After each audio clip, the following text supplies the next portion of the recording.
my YouTube viewers. This is Adina Way. My Facebook name is Adina Way, or you can add my other page, which is Adina Beautiful Inside and Out space Wade. Basically, I'm going to start the first introductory chapter to my life. Just to let you guys know, I'm not bald-headed. I have hang time. It's just up in the braid right now.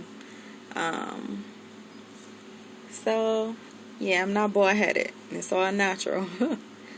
Okay. Sorry. First I want to get off into the chapter of my mom and dad, how I was created. So, we will call this the creation chapter. How I was conceived. Okay, I just found out who my dad was when I was 15. And I'm not even sure if it's my dad. But, here we go. Okay. Just to fill you guys in. I have a mother. She is alive. She has a lot of sisters and brothers. My grandma, she was crazy, which is my mom's mom. She raised my mom up until my mom was like 9. My granny, she was so crazy. She didn't never tell my mom and her sisters and brothers that she loved them. She, liked the boys over the girls. She mistreated the guys and the girls, but she treated the guys better than the girls. They were always treated better for some odd reason. She was highly abusive to them. Like one day my aunt was not cooking bacon fast enough. She stuck the fork in her arm. My auntie showed me the 2 holes in her arm even to this day. She just had extreme ways of chastising her kids that I really don't approve of.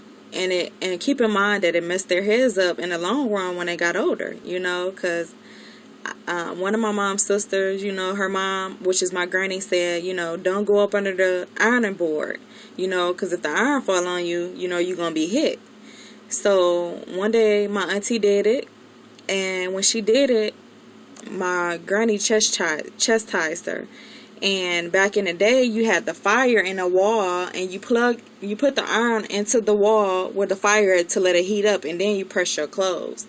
And my granny had put the iron in the fire, told my auntie to come here, made her do her hand like this, and she placed the iron on her hand and burnt her hand. So that's terrible. She just had messed up ways of chastising them. Like, for instance, when my mom was 9, she had got raped by my uncle. Both of them. 2 uncles. They was taking turns raping her. And she had went to school and told someone. Sorry, got allergies going on. She went to school and told someone, and when she came home, my granny, they called my granny and was like, this is going on, what's going on? And when my granny got the call and my mom had got home, how to chastise her, she was like, bitch, you lying, don't be lying on your fucking brothers. And my granny had my uncle shoot my mom in the stomach at 9 years old. At 9 years old, my mom had to be raped, not loved. She was never told she was loved, like I love you, by her mom or anything. At 9 years old, raped by both of your brothers. And then when you told someone, your own mom told your brother to shoot you in your stomach. It made Toledo Frontline, newspapers here in Toledo. You know what I mean?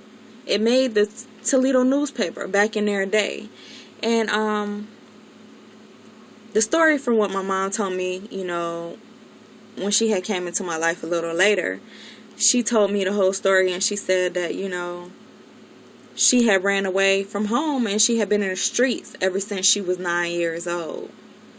So, she did everything in the book to hide her pain. She had to learn how to make it. Sleeping with friends at their houses, trying to make it. She really didn't want to be, dependent on people. So at a young age, she got in the streets. She got the prostitute selling her body, you know what I mean, to make ends meet, to take care of herself. She got into a lot of fights because that's what came with the territory. She eventually got hooked on drugs to hide her pain, to hide the fact that she had to sell her body, to hide the fact that the abuse she had endured as a child, just so much, and then one day she met my dad. Well, during the prostitution stage, what my mom was doing, she did everything, but she got paid. She did anything she had to do, but she got paid. And so when I came along and was conceived, it was a possibility that I could be this other guy that she was getting paid to have sex with, that was an Arab, or it's a possibility that it could be my dad, that she wants to be my dad, but we don't know if it's him. But it was the one that she was with the whole time. I was pregnant pretty much, but it's a possibility between this guy she was doing it with, which is an Arab, and then the guy that supposedly is my dad. But he looks country. He doesn't look anything like me, leading me to believe that the other guy that she barely know the name or whatever is my dad, because I tend to look more Mexican, Arabish.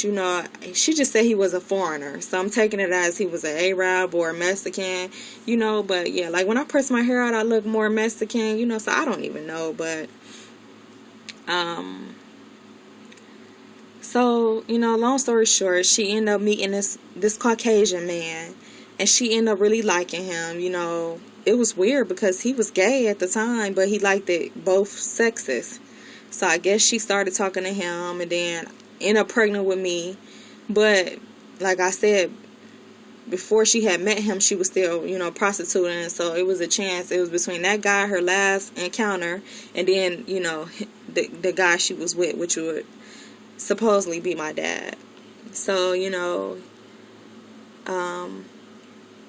during this time, my mom, she don't know anything about being a mother, raising a kid, because her mom never raised her. Her mama never gave her love and showed her, this is how you're supposed to be towards your kid. This is what you're supposed to do. You're supposed to love them and take care of them. She didn't know anything about that.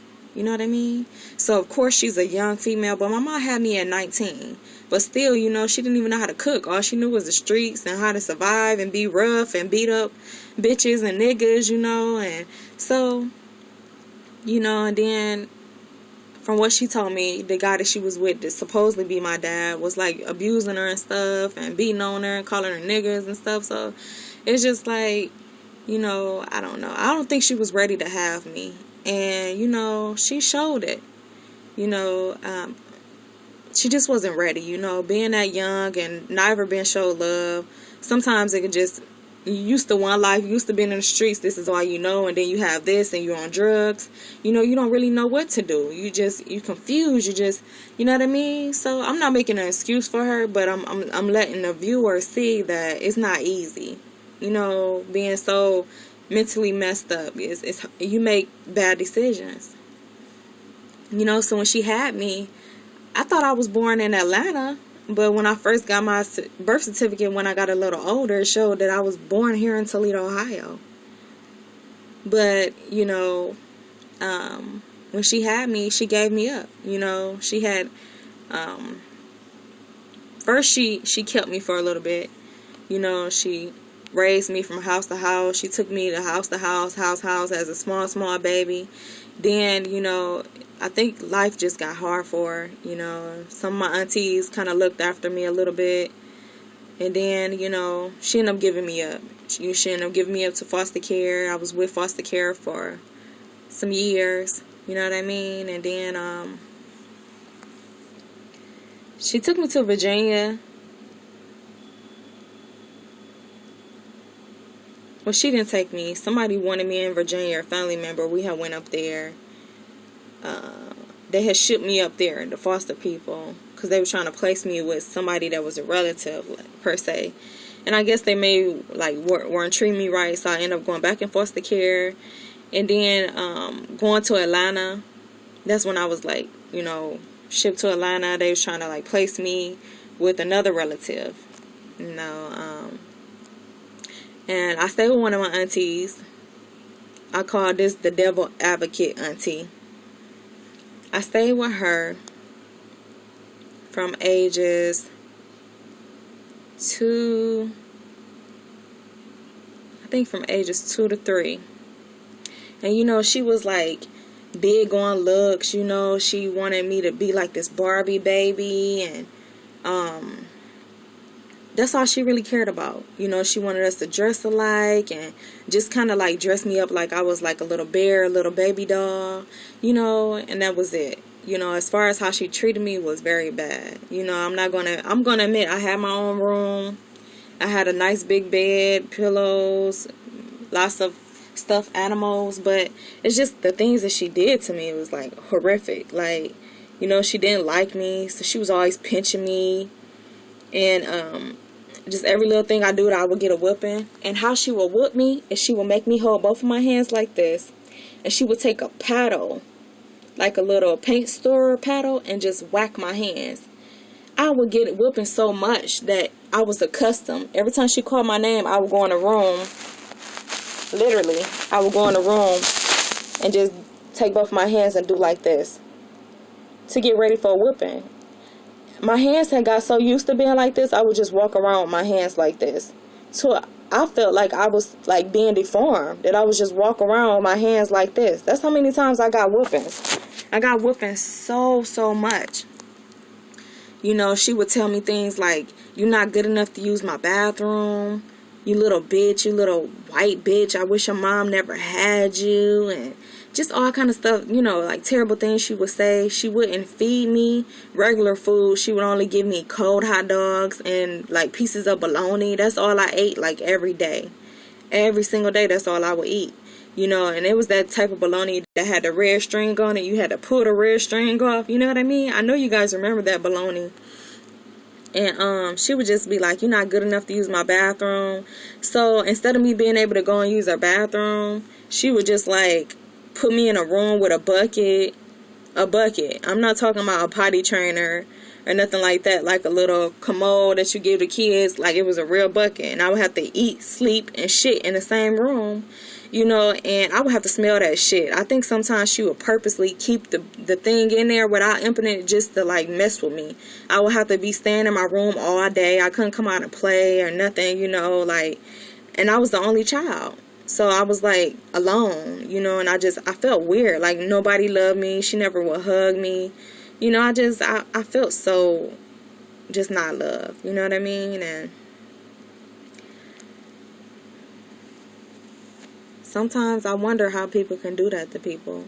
I really do. I wonder how you could take somebody in so little and just whoop them like dang near every day. Even if I didn't do nothing, she would just call me in a room and just like whoop me with that paddle. I couldn't ever fathom, like, why did she have so much hatred against me? Why did you just like really not like me like that much, and did I really deserve to not be able to take a bath every day because I wasn't allowed in your bathroom? You felt like I wasn't good enough to play around your house?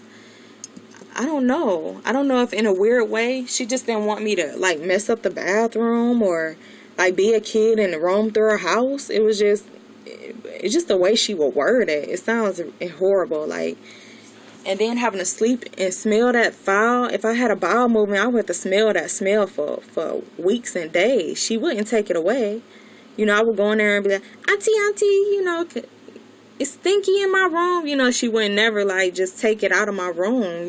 Like she'd be like, "I don't give a fuck. Go back in there. Go back in. I don't give a fuck." Like it was just, Then I think when I was young with her, I don't know if she had like signed me up to get SSI. But later on I kind of found out that she had like signed me up for SSI, and she was getting like checks for me I think that she wasn't supposed to get. And so they had ended up finding out about it, and like she was like have to go to jail. So what she did was take me to my granny house in Atlanta. Excuse me, and like pulled up in the driveway and was like, I'll be back and get you in like 2 days. And I was so afraid of being in like this new environment. I didn't know anyone. I'm like, God, I'm only used to this, but I just got used to being in Virginia. I just got used to being, I just got used to being this place. I got to go another place, you know what I mean? So I moved from her, and I could just remember that day in the driveway. I was just looking up at her like, why are you leaving me again? Someone is leaving me again. Where am I going? Where am I going? That's all I could think about in my head was like, God, where am I going?